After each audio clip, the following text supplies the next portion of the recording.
Hi everyone, you're welcome back to SWI channel. On today's video, we are going to be looking at motherhood lessons from Elizabeth. Elizabeth, the mother of John the Baptist.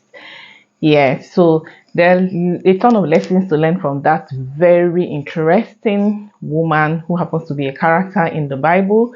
And if you want to find out what motherhood lessons we can pick up from Elizabeth, please keep on watching.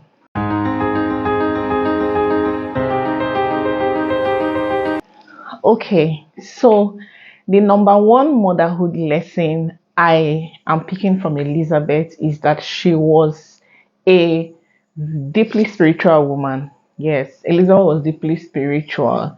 I mean, I'm supposed to make this like the second or the third point, but it's something I can't even wait to talk about it because it's something I've always, found very fascinating.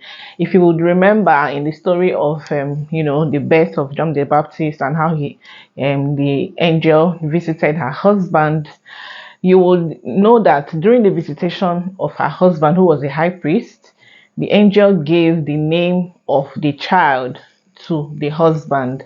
And because of the way he questioned, Angel Gabriel, the angel had to close his mouth so that he no longer ask questions that will put him in trouble. And so from the time, he received that news up until, meeting Elizabeth, there was just no way of him, telling Elizabeth what the angel must have told him. But it was so interesting that the man was not speaking, but when, the baby was born and they wanted to name the baby and they asked what will be the baby's name, Elizabeth said his name would be John. And the elders of the family were like, no, the way they named, I think the way they named, people in those days was mostly according to the people that have existed in the family before. And they kept saying there's nobody that's ever, born the name John in this family before. And we're trying to question it. And they said, okay, let's go and ask your husband. And when they invited her husband, he came and confirmed that the baby will be called John. And that's how his mouth was open. So it really caught my attention that this man was so spiritual that she was in sync. I'm sure she must have been praying, when she was pregnant and, asking the Lord what would be her baby's name. And God must have told her, the same thing that her husband was told earlier, being that the baby's name would be John. So my deep respect for Elizabeth from that, whole story. It's important for us to be very spiritual as mothers, right? So that's the first point. Next, and this should have been the first point, I would say it's Elizabeth's faithfulness. Oh my God, if you have seen people that have been trying to conceive for years, you would understand what I'm talking about. I mean, I've been there. So I know how hard it can be, how frustrating, how nerve-wracking, how disappointing, and everything that it takes for you to go through the TTC journey. But Elizabeth was still faithful. She was still serving God faithfully. She was not murmuring. And she was childless for all those years. And she was already, in her old age. So I find it so interesting. A lot of times when we're trusting God for something and it's not coming, and even the Bible says hope deferred makes the heart sick. We really grow weary. Our morale goes down. We lose a lot of we just somehow even give up mentally before giving up physically. And it's really something we need to learn from Elizabeth as mothers. Yes, if you're already a mom, you may not be trusting God for a child, but maybe trusting God for different things, even things concerning your family, concerning your children. It's important that we remain faithful no matter what happens, and that's a lesson I think is worthy of emulation from Elizabeth. Another interesting point I would like to bring up is her humility. Elizabeth was really a humble woman. Imagine your little cousin, Mary. I mean, this woman was already old, right? And Mary was barely, from accounts, we can hear that she was, between 14 and 16 or thereabouts. Mary was most likely a teenager when Mary came to visit her. And this woman was, humble enough to recognize that the mother of her Lord had come to visit her. How amazing! How amazing. I mean, she was not even questioning that, okay, why this my faithfulness to God, why did God not consider me worthy of, using my womb to bring Jesus Christ, right? She didn't consider all that, you know, but she recognized that the child that Mary, was carrying was her Lord. And she was humble enough to accept this in joy.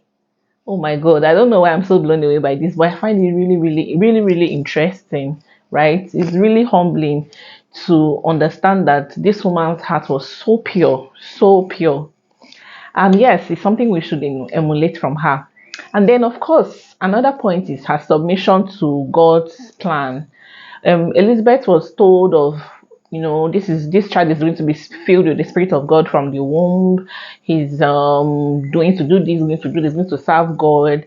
His hair should not be cut, and all the rules and regulations that were already dished out to her. And she was submitted to God so much that she did not even question any of these things. Ideally, for a child that you have waited all your life to have, I mean, God could have as well just allowed you to maybe dream of making him a pilot or making him a footballer. I mean, yeah, thinking about it. So you know, this child I've been looking for all my life, and now I've had the child, and I cannot even do what I want with this child. You're still bringing all the things that you want, that is going to happen, and is going to serve God and everything. And she was still submitted to the point of accepting everything that God has already laid out for her. And it's so beautiful. It's so beautiful to really see when I immerse myself in that story. I love Elizabeth so much. Another thing that is worthy of emulation is her gratitude. You cannot tell but actually feel how grateful Elizabeth was about what God had done for her. The last point I would like to talk about is how family oriented Elizabeth was.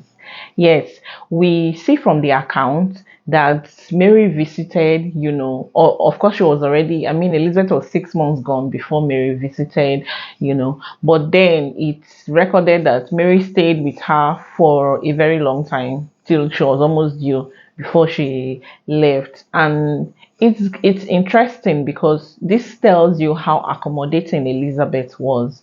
So it's something that we should actually imbibe as mothers, to be a lot more accommodating, to be a lot more family oriented, especially when it comes to the extended family, to be able to welcome people into our homes, and also, be there for them when they need us in their different times and their different journeys in life. So yeah, that's one other thing I am picking up from Elizabeth. So you tell me, what are the points that you can pick from that story? I mean, it was a very short account in all those few verses, but in that few verses it's easy to pick up even the unspoken and unwritten things, because of how rich the story is about this particular character of Elizabeth. So please let me know what you think. Do you agree with the points I gave already? Let me know in the comment section. Also, if you're not subscribed already, please hit the subscribe button, hit the like button, and also share this video to other mothers that you think will find it interesting.